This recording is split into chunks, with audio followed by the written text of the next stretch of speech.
Hey YouTube, Untamed here. Figured I would do a quick video just highlighting the tires on the Toyota Tundra here. I've done this in the past right when I got them, but now that I've owned them for four to 5 months, I figured I'd kind of give you my honest review on them.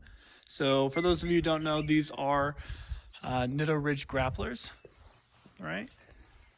And this truck in particular, the TRD Pro model, I think all of them actually, they come with the Michelin tires that are pretty weak looking. That was my one gripe about it as I was looking at this truck, just how small and dinky the tires looked compared to the rest of the vehicle. So literally within 3 days, I think it might have been my second day of ownership really, I found my way over to Discount Tire to swap out those Michelins for these Nitto Ridge Grapplers. And as you guys can see, it's just a much more fitting look for the truck now, and I don't know, it really does bring it all together in my opinion. And normally I'm not a huge tire guy by any means, but when you're talking this big old Toyota Tundra TRD Pro, the Pro model, quote unquote, the off-road version, the rugged one that's supposed to handle everything you throw at it, it just didn't feel right at all having those the stock Michelins on it. And if you've seen it in person, you know exactly what I'm talking about. They definitely don't fit in. So these are, and this is always my number one question I get on all my videos of my Tundra, or all my posts on Instagram. It is, hey, what size are the tires? So they are, I'm gonna focus in a little bit better on it. If you can see it there to the left, they're 295 70 18s. So these are the stock 18-inch wheels that came on the TRD Pro. And if you guys recall, right after I got the TRD Pro here, when I was actually upgrading the tires, day 2 of it, I did consider buying a set off of Craigslist. So it was a gentleman selling a set of Rockstar wheels. If you guys recall what those are, they look really good. They used to be really popular, maybe 10 years ago. Black still, 5-spoke like that, with a star in the middle, and they had some used KO2s on it. I believe there were 285s on it. But, I really considered that just because, they're pretty affordable as they were used. But after the more I thought about it, I really do enjoy the look of these stock forged BBS wheels that came on the Pro here. So I'm definitely happy I went with the direction I did, because I do think it looks fantastic in my opinion. Okay, I'll give you a close look real quick on the tread pattern.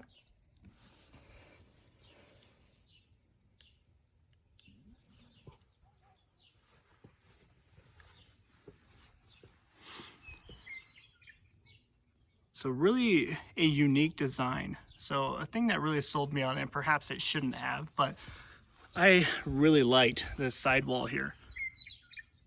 I thought it was a really cool design. I thought it, added some, a level of aggressiveness to it.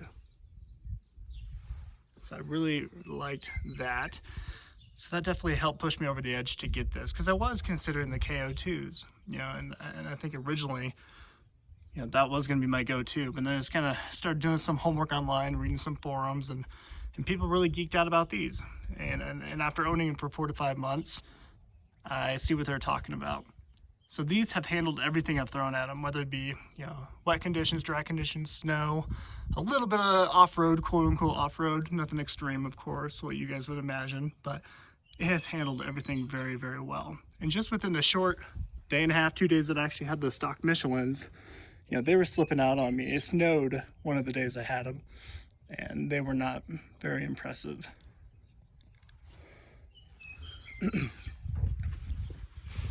Back up, give this view.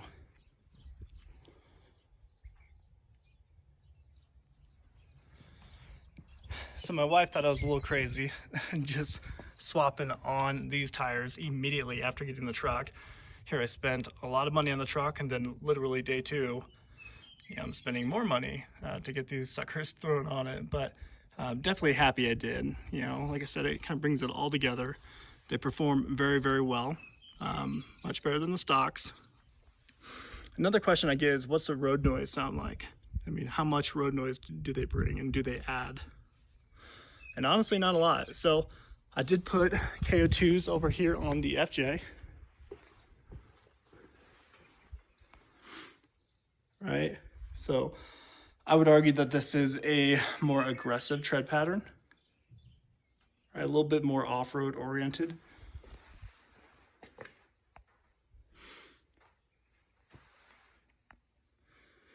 The FJ with these tires is noticeably louder. And I don't think it's necessarily just because of the KO2s. I want to be fair. You know, I think the FJ at large is a little less sound deadening within it, a little less soundproofing within the doors and within the cabin, whereas, you know, the Tundra is a little bit more effective when it comes to that. So I don't want to totally blame it on the tires, because I think they are going to be similar-ish, but I would argue that the Nitto Ridge Grapplers are quieter. Originally, I did consider getting, I believe it was 285s. I believe that's what I was originally kind of looking at with this.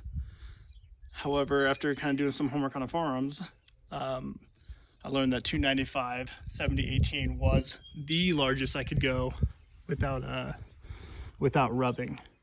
The only thing that I needed to do, I'll show you on this side. If you guys are familiar, the Tundra comes with a small little front spat, if you will. It's like a little splash guard that hangs down just a few inches, right? So it only hangs down a little bit, but this is where it's obviously plugged in at.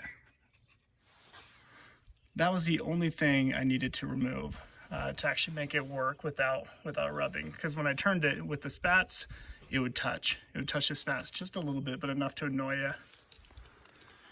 And surprisingly, nothing in the back here either. As you guys can see, there's no scraping or rubbing. I guess it's dirty, you really couldn't tell. But there's no rubbing, and that surprised me, and I think it surprises a lot of people when I tell them that there's no rubbing. So with this particular tread design, the way I understand it, the way I did the homework on it is a hybrid tire, if you will, right? So what I mean by that is this design was made, you know, specifically for reduced road noise. And I would say I am a believer in that, just after driving it for the last 4 to 5 months. So I am definitely sold on the product. Another really cool feature about it is they are pretty well known to go up to 60,000 miles. You know, I think they're rated for up to 50 on paper, technically, if I recall correctly. But a lot of people, you know, on the forums, a lot of people have positive reviews on them, saying that they got 60,000, a comfortable 60,000 out of them, which is really cool. You know, same-ish goes for the KO2s over here, but I think most people tend to get right around 40,000 to 50 tops, but closer to 40 is a more realistic number for these guys.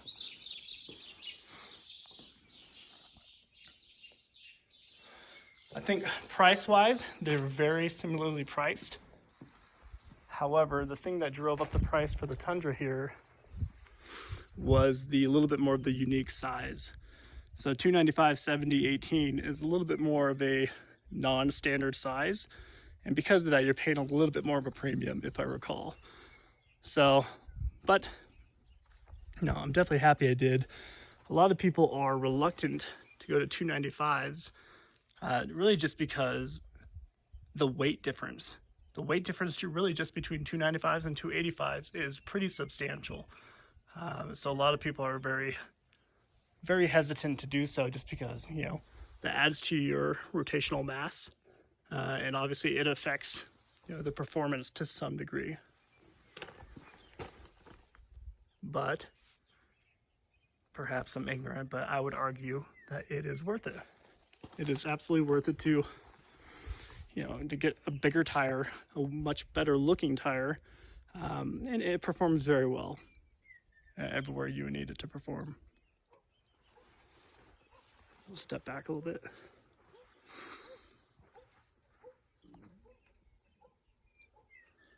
But the fact that it just fills up the wheel well so much better and has that aggressive sidewall really does it for me.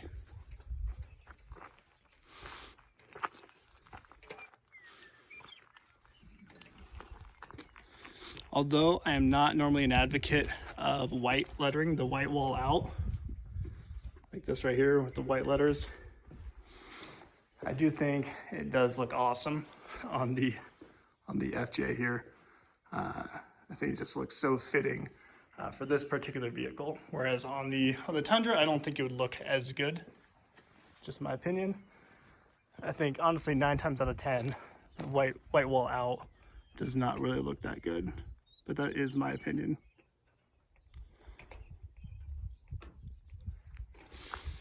On the inside, I'll show you this too before I wrap up the video. Let's see if I can get a good look for you.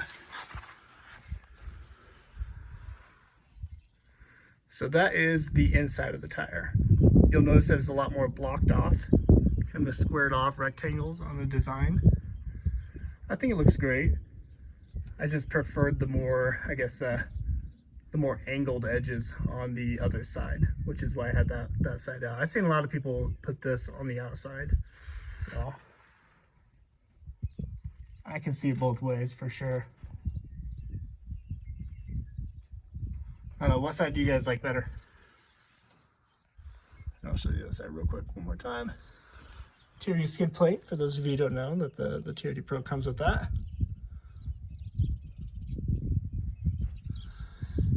I'll give you guys a look at the stock suspension while I'm underneath it. I'm rarely underneath here. Oh yeah, so that reminds me, that's important to note. So the TRD Pro, and I get this question often too, the TRD Pro comes factory, a couple inches higher than the standard Tundra. So all the other models, all the other variants of the Tundra are not as lifted, not as high as the TRD Pro models. So that's important for people to consider. I'm not sure if it will totally impact the fitment of this size tire. I'm not sure about that.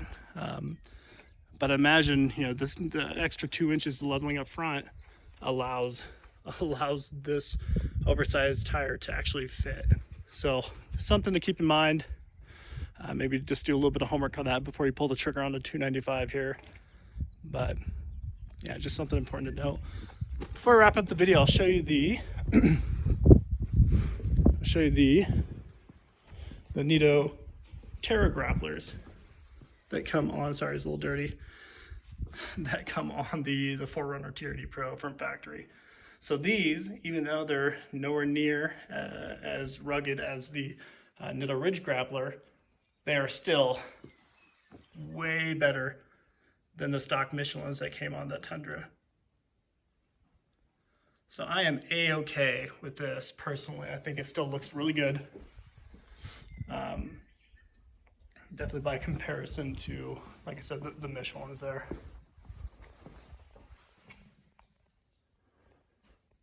So I'm okay with running this one for the next 50, 40,000 miles like that. Or you check out this.